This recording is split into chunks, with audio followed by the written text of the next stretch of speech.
Bonjour à toutes et à tous, ravi de vous retrouver pour cette nouvelle analyse, comme chaque semaine, enfin j'essaye de faire chaque semaine, une analyse crypto, surtout en ce moment, je me doute bien que avec, bon là la volatilité s'est un petit peu tassée, enfin ça dépend encore sur quoi bien entendu, mais je me doute bien qu'il y a beaucoup de questions. Donc sans plus tarder, on attaque avec l'analyse du Bitcoin, on va faire un petit topo sur pas mal de cryptos, et puis derrière des actions qui sont de près ou de loin liées à la blockchain. Donc on attaque sans plus tarder au niveau de notre Bitcoin. Donc évidemment, c'est pas Jojo au niveau de la construction, mais quelque part c'est quelque chose qui est à attendre. Ce que moi je trouve assez intéressant, c'est qu'il y a tout le monde qui vous explique qu'ils sont en train d'acheter comme des bœufs, qu'il faut acheter, que ça va remonter à 100 000 en ligne droite, etc. Graphiquement parlant, soit ils sont tout petits, soit ils n'ont pas d'impact. Ça veut dire qu'il y a des vendeurs en face. En face également, on trouve bon, des sociétés comme MicroStrategy, etc., qui continuent à accumuler du Bitcoin, où on trouve également Cathy Wood qui n'arrête pas d'expliquer que d'ici 5 ans, de toute façon, on s'y retrouvera, que le monde est déflationniste, etc., que les crypto-monnaies et le Bitcoin en particulier réussiront à sortir leur épingle du jeu. Ok, pourquoi pas, mais en attendant, ce que l'on retrouve ici, c'est une phase de congestion. Donc on ne retrouve pas une sorte de V-bottom avec voilà, l'opportunité d'une vie, tout le monde qui achète. Non, là, même s'il y a des personnes qui achètent avec cette volonté de dire voilà, c'est un creux de marché, j'achète, et peut-être qu'ils ont raison, ce que l'on constate, c'est que l'ensemble du marché, lui, il est plutôt en mode stand-by. Sinon, on serait remonté en ligne droite. Et là, on voit bien qu'à chaque fois qu'on fait le rebond, on en avait parlé la semaine dernière déjà, si je m'abuse, à chaque fois qu'on fait le rebond, on voit que cette zone-là des 41 000, 42, 43 000 dollars est un gros carrefour en mode résistance. Donc maintenant, ce que l'on attend, c'est la fin de cette congestion ici. Alors, on peut le voir de différentes manières, on peut le voir en triangle symétrique, on peut le voir en triangle ascendant. L'idée est la même, c'est que la zone de soutien est globalement la même, et c'est surtout la zone de résistance qui va nous intéresser. Si le Bitcoin est dans cette capacité de déborder, on voit cette zone des 38 000 dollars, alors on a éventuellement une nouvelle tentative qui peut s'effectuer de rebond vers la zone des 42 000 à 45 000 dollars. Pour autant, je pars du principe que ça restera du court terme à ce stade-là, et avant que ça contamine le moyen long terme, il y aura beaucoup de boulot, et notamment il faudra réussir à remonter au-dessus des 47 000 dollars. Vous allez me dire, oui, mais Julien, si le Bitcoin gagne 10 000 dollars sur son rebond, moi ça me convient très bien. Parfait. Mais ce qui est bien important de comprendre, en effet, c'est la différence de profils qui vont s'intéresser au marché actuel, la différence d'horizon de placement, c'est ça qui est important, la différence de prise de risque. C'est là vraiment où c'est important de souligner les choses, parce que dans les dispositions actuelles, je pars du principe pour moi que ça reste du trading à ce stade-là, tant qu'on n'a pas justement des probabilités supérieures, et donc c'est-à-dire des cassures de résistance avec éventuellement une congestion qui nous permet de redevenir positif à moyen terme. Et pour moi, redevenir positif à moyen long terme, ça ne passe que par un débordement des 47 000 dollars ou par une congestion qui prendra nécessairement du temps. A contrario, si on continue à rester dans l'incapacité même de pas repasser les 38 000 dollars, mais même si on repasse les 38 000 dollars, à pas réussir à dépasser ces 42 000, ça restera pour moi assez faible. On pourra éventuellement continuer de tergiverser dans une figure peut-être qui se construira de manière plus longue, mais globalement, là où il faut faire attention, c'est cet effet un petit peu comme là, vous avez beaucoup de personnes qui vous expliquent qu'ils ont acheté. Et ce que l'on voit, c'est qu'ils ont fait les fonds de tiroir, etc. Et pour autant, ils n'ont pas réussi à inverser la vapeur.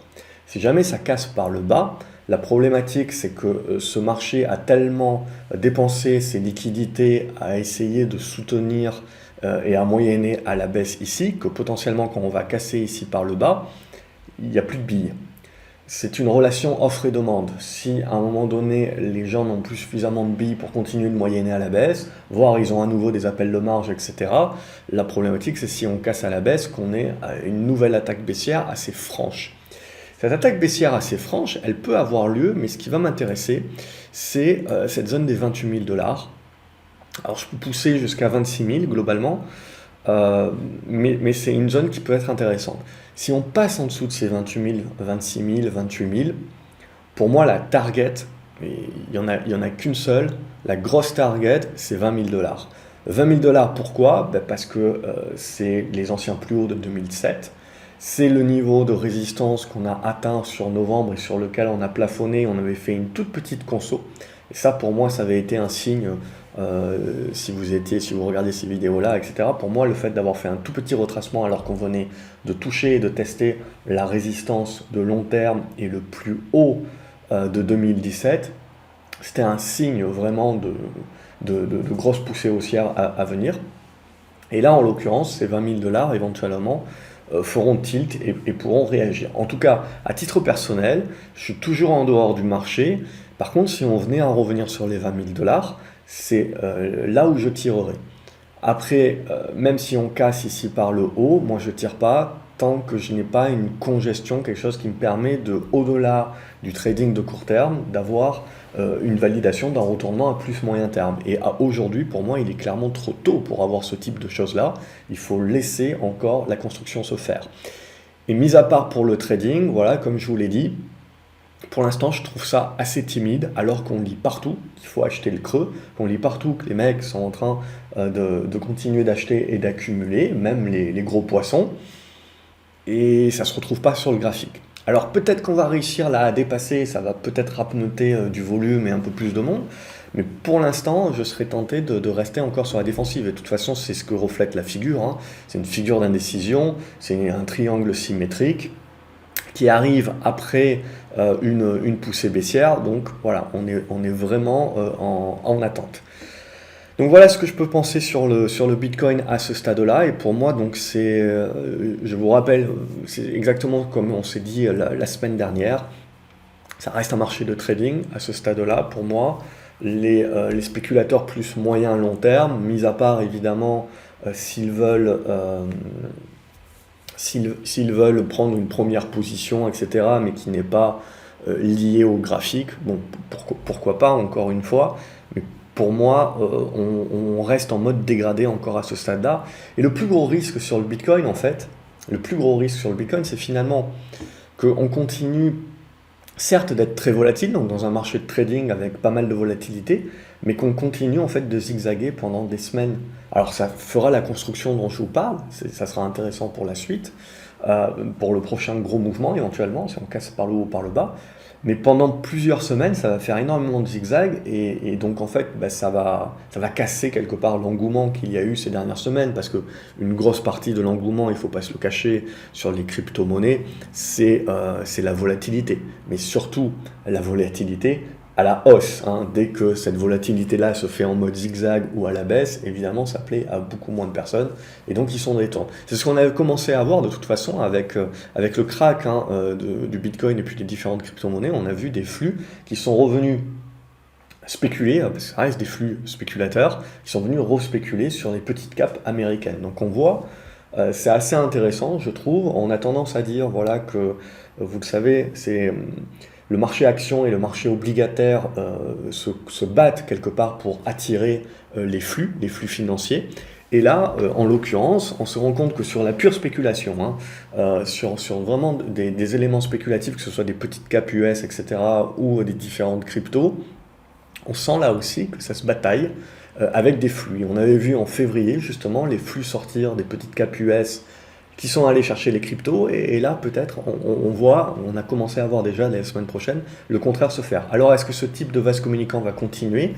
Ça va dépendre de ce que l'on arrive à faire dorénavant sur le Bitcoin en l'occurrence, et puis sur les autres cryptos. Allez, donc ça c'était pour vous faire un gros focus sur le Bitcoin, et maintenant on va regarder quelques autres... on va regarder le Aave, pas grand chose là-dessus, hein. Pour moi c'est pareil, hein. Là, c'est grosse méfiance. Alors, je trace pas très droit, j'ai pas pris l'apéro encore, je vous rassure, mais c'est pour bien que vous compreniez la schématique. On n'est pas là pour, on est là pour parler en termes de zone et pour voir ce qui est vraiment important, pas au point près. Donc, pour moi, je veux dire, à moins que l'on repasse, vous voyez, cette zone des 420 $, pareil, c'est de la léthargie que vous avez à l'intérieur. il faut attendre que ça casse par le haut ou par le bas pour vous donner quelque chose, sinon c'est que du trading à l'intérieur. Alors il y a suffisamment de volatilité bien entendu, hein. Vous avez quasiment 100 $ entre les deux, donc il y a de quoi faire pour un trader, mais vous n'avez pas de décision moyen terme. Ben, le BAT c'est pareil pour moi. Vous voyez, sous cette zone des 90 centimes de dollars, c'est dégradé. Alors on tente, etc. Et pour moi, ça reste en mode dégradé à ce stade-là. On en avait parlé la semaine dernière, hein, que ces rebonds, pour moi, il fallait les considérer comme techniques. Donc je continue à les considérer comme techniques tant qu'ils n'arrivent pas à dépasser donc, les plus hauts récents. Le Bitcoin Cash, qu'est-ce qu'on a sur le Bitcoin Cash? Faible également. On va retrouver le même type de configuration, hein, en congestion. Donc c'est cette oblique ici, vous voyez, qu'il faut casser. C'est pas parce que vous cassez ces obliques-là que tout de suite c'est retour to the moon, ATH, tout ce que vous voulez. Ça voudra juste valider qu'on a un rebond un petit peu plus durable, un petit peu plus puissant éventuellement qui se met en place. Mais pour l'instant, il ne faudra pas anticiper le retournement. Ce que je vous dis pour le Bitcoin Cash, c'est valable pour tout le reste également. Donc vous le voyez, ce serait une première étape au rebond qui permettrait de revenir chercher ces zones de 880 000 $. Mais c'est vraiment ces zones-là qu'il faudrait réussir à casser pour inverser la vapeur et repasser positif à plus moyen terme. Au niveau de Cardano, Cardano est un peu plus puissante, mais on va retrouver le même type de figure que partout, hein, donc congestion. Donc on est vraiment en attente. Ça casse par le haut, on peut relancer le schmilblick, là sur Cardano, c'est propre. Par contre, hein, incapacité à passer, si ça dure trop longtemps, là aussi c'est pareil. Hein, si on n'arrive pas à casser assez rapidement, pareil, c'est un signe de faiblesse. Et donc sur la cassure baissière, bien entendu, on évite de rester en place. Cosmos, là c'est très dégradé, Cosmos. Voilà, pareil, vous avez des obliques ici, alors elle est très mal tracée celle-ci, hein, je vous l'accorde, mais l'idée est la même. Si on réussit à casser, on peut certainement nourrir un rebond vers cette zone des 17. Alors, c'est appréciable, hein, je vous le cache pas, mais ça reste du rebond pour trader à ce stade-là, et on ne pourra pas encore parler de retournement de moyen terme. Au niveau de Digital Cash, même chose. Plutôt faiblard, mais on va retrouver cette oblique-là. Même chose. Hein. Dogecoin, donc là, on revient, vous voyez, sur l'oblique dont on avait parlé la semaine dernière. Et donc là, ça va être très important de la tenir. Si ça lâche à ce moment-là, voilà, il faut faire attention. Dogecoin peut revenir éventuellement vers la zone des 17-18 centimes de dollars assez rapidement. EOS, ça continue. Pareil à tergiverser, on voit donc du trading là, mais ce qui est bien, c'est qu'on commence à valider les résistances. Donc en gros, vous validez le support, vous validez la résistance. Donc tout ce qui se passe au milieu, c'est ce que j'appelle du no man's land, c'est du zigzag, c'est du trading. Ce qui va nous intéresser à moyen terme, c'est soit on arrive à redéborder par le haut, et là on est reparti pour un tour, vase communicant, les flux reviennent sur les cryptos, et certainement on verra celles qui sont les plus fortes, etc. Mais on peut retenter un tour de manivelle. A contrario, vous cassez par le bas. Là, malheureusement, je pense qu'il ne se passera plus grand-chose sur les cryptos pendant quelques temps. Mis à part du trading, hein, on est d'accord. Ethereum, par contre, c'est toujours faible aussi. On retrouve la faiblesse qu'on retrouve sur l'ensemble des cryptos. Mais ça réagit plutôt pas mal à ce stade-là. On va retrouver le même type de figure un petit peu partout. Et on retrouve quand même qu'il y a un petit peu de force par rapport au Bitcoin. Donc on voit bien aussi, je vous ferai une vidéo indépendante pour vous dire ce que je pense du Bitcoin. Mon avis n'a pas changé depuis 2 ans. C'est juste que mon timing était mauvais quand j'avais fait la première vidéo il y a 1 an et demi ou 2 ans à peu près. Mais l'idée est la même, c'est qu'on voit ces rotations s'effectuer et certaines cryptos autres que le Bitcoin trouver quand même de la surperformance et de la force et qui deviennent de plus en plus recherchés. Donc ça c'est assez intéressant et j'ai reçu pas mal de questions par rapport aux vidéos que je fais dans les commentaires ou par email, etc. Il y a des choses qui me gênent un petit peu, donc ce qui est dit, des choses qui sont relayées par des influenceurs, etc.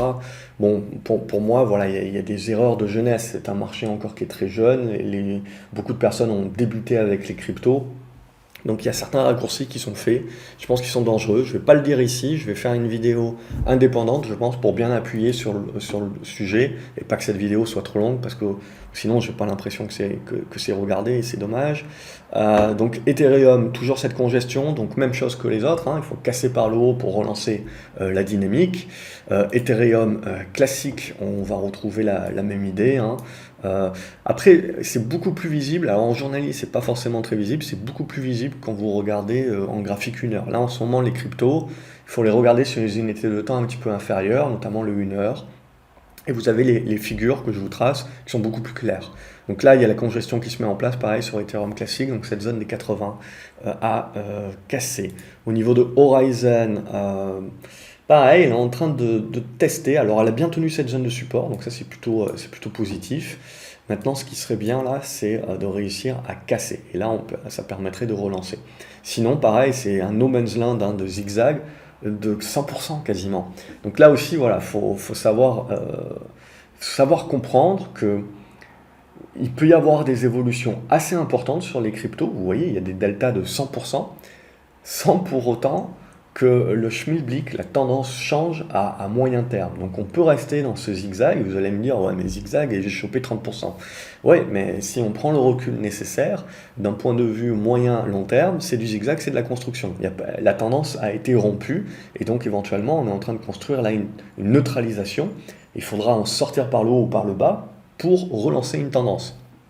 Mais c'est du trading, comme je vous ai dit, mais c'est du trading qui peut être juteux si on sait ce qu'on fait, bien entendu, et c'est pour ça que je vous dis de traiter plutôt les unités de temps inférieures. Au niveau de IOTA, on va retrouver la même idée, congestion qui se met en place, et là, ce qui va surtout nous intéresser, on va être fixé sur la plupart des crypto-monnaies assez rapidement maintenant dans les prochaines séances. Hein. Soit on casse par le haut et on arrive à revenir, vous voyez, chercher ces niveaux intermédiaires ici qui feront ou pas résistance, ça sera important pour la suite. Soit on n'y arrive pas et on va lâcher par le bas. Parce que comme je vous ai dit, maintenant, si les acheteurs ont envie de reprendre la main, c'est maintenant et il faut envoyer. Sinon, ce sera un signe supplémentaire de faiblesse. Litecoin, on ne va pas passer 3 plombes, c'est exactement la même idée. Monero, même chose, hein. Hop, on peut prendre les obliques, mais vous avez les mêmes types de construction en triangle, hein. Voire même, voilà, vous pouvez pousser. En 1 heure, c'est un petit peu plus clair. Mais pareil, congestion qui est en train de se mettre en place. Il reste quelques séances, mais ça va se décider là sur le début du mois de juin, clairement. Au niveau de Neo, vous retrouvez la même chose. Voilà, hop. Donc là aussi, c'est assez propre et on sent que, contrairement à ce qu'on avait il y a encore quelques semaines où il y avait des configurations qui étaient plus propres que d'autres, où il y avait des leaders, où il y avait voilà, des cryptos qui étaient vraiment encore dans des bons passages et d'autres qui étaient plus faibles, là, ce que l'on constate, c'est que grosso modo, elles sont toutes dans la même config. Ce qui veut bien dire que la configuration actuelle, c'est une configuration de marché. Ce n'est pas une configuration de surperformance ou sous-performance entre les cryptos en elles-mêmes, qu'on pourrait trouver sur les actions. C'est vraiment une configuration de marché. Ça veut dire que l'issue que l'on va choisir sera quelque part valide pour tout le monde. Donc voilà un petit peu où on en est, hein. Globalement, la même chose un petit peu surtout, ça va se décider incessamment sous peu. On a des bonnes congestions, il faudra voir si ça sort par le haut, c'est ça qui va intéresser tout le monde. Au MySgo, c'est un petit peu la même chose, alors que bien évidemment, on peut faire déjà un petit peu le nettoyage sur tout ça. Mais globalement, c'est la même chose là aussi. On voit une oblique à réussir à casser et derrière cette zone des 8 dollars qui devra passer également pour qu'on puisse reprendre une courbe ascendante moyen terme. Qtum, on va retrouver la même idée avec cette congestion aussi sous oblique, ça casse. Il y aura du boulot là aussi hein, sur cette zone des 17 dollars à 18 dollars. Donc voilà, globalement, on va pas se répéter, mais c'est la même chose un petit peu partout. Ripple, c'est la même chose également. Ripple XRP, bon, là on va le tracer un petit peu, c'est peut-être un petit peu plus congestionné celui-ci, mais c'est la même chose. Donc on est en train de revenir, on voit sur la résistance. C'est peut-être celle qui est la plus avancée, c'est-à-dire qu'on est déjà sur le haut de l'oblique par rapport aux autres qui n'ont pas encore tenté. Donc si on arrive à passer, il va rester la moyenne mobile 20, on voit. Donc il y a toujours du boulot. C'est pas parce que ça passe que ça y est, c'est gagné, hein. Il restera du boulot derrière. Ça sera gagné pour des traders de court terme, mais à moyen terme, je veux dire, il y aura des niveaux importants à repasser, hein, notamment cette zone des 1,20, 1,21. Donc on restera pour l'instant encore dans du rebond de trading, à mon sens, et pas encore dans du retournement haussier à reparler, relance haussière, c'est reparti pour un tour, etc. Pas encore. Ça demandera un petit peu plus de maturité. Même chose sur Stellar. Et on voit, donc on voit là où Ripple XRP est déjà sur la résistance. La plupart des autres cryptos n'y sont pas encore. Donc il y a encore potentiellement un petit peu de marge. Au niveau de Tezos, pas grand chose là-dessus non plus. Tronix, même chose. Tronix, on va retrouver la même idée. Et si jamais ça casse par le haut, cette zone de résistance horizontale, hein, je rappelle, c'est pas le tout de casser la résistance oblique, et dès qu'on va le faire, tout le monde va crier, ça y est, c'est le retour des cryptos, etc. Ce sera surtout l'horizontale qui sera importante pour qu'au-delà du rebond, ce soit quelque chose de plus durable qui se mette en place. Waves, on est revenu chercher la moyenne mobile 200, donc là, elle a continué de se dégrader tout au long de cette semaine. Par contre, là, on devrait réagir et elle devrait plus ou moins construire, je dirais, la même chose que les autres, hein, donc avec une résistance oblique que je mets en hypothèse de travail ici. Et Zcash, pour terminer, pareil, c'est assez faible, avec une oblique ici, que je mettrai aux alentours des 180 $. Donc tant qu'on n'arrive pas à recasser par le haut, c'est plutôt limité, c'est plutôt faible. Qu'est-ce qu'on a comme action? On peut regarder rapidement les plus grosses, donc on va regarder Coinbase. Donc Coinbase, on n'a pas grand chose également. Pour moi, on a validé la résistance. Donc vous voyez la résistance est 250 $. Donc là, on est en train de congestionner. Donc si les cryptos arrivent à sortir par l'eau, il y a fort à parier que Coinbase va réussir à casser ces 250 $ et nourrir un rebond. Et ce rebond, il aura comme premier objectif cette zone des 280 $. Et après, il y a un autre morceau qui est ici, sur les 310 $ aux alentours. Mais déjà, il faudra commencer par les 250 $ pour croire à un rebond. Quand on regarde les deux autres également qu'on a l'habitude de suivre, c'est Marathon, on va retrouver le même type de figure. Ça y est, on voit des figures en congestion qui se mettent en place. Donc à casser par le haut pour tenter de lancer un rebond plus fort, mais qui ne retournera pas le marché de la même manière que sur les cryptos, tant que vous voyez, on n'arrive pas à redépasser cette zone des 35 $ pour Marathon et Riot. Riot, il est là. On va retrouver globalement la même figure. On voit congestion ici. Donc à casser par le haut, tout le monde s'excitera, mais le rebond, voilà, il visera éventuellement, je dirais, un retour vers cette zone là des 36-37. Ça casse par le bas, évidemment. C'est terminé et on casse un petit peu la dynamique. Blockchain Group, ça c'est coté en France. On a déjà rebondi ici sur la moyenne mobile 200. On est en train de faire le rebond, éventuellement là aussi on a une oblique qui peut commencer à se tracer et donc on a une congestion qui se met en place. Il faudra casser par le haut pour relancer la dynamique acheteuse. Et micro vision, là voilà, l'idée ça va être la même chose, on le voit, c'est une congestion ici dans un triangle qui commence à être construit. On a tenté la sortie par le haut, on a fermé ici. Donc il faudra réussir à valider ce débordement pour un petit peu relancer la dynamique.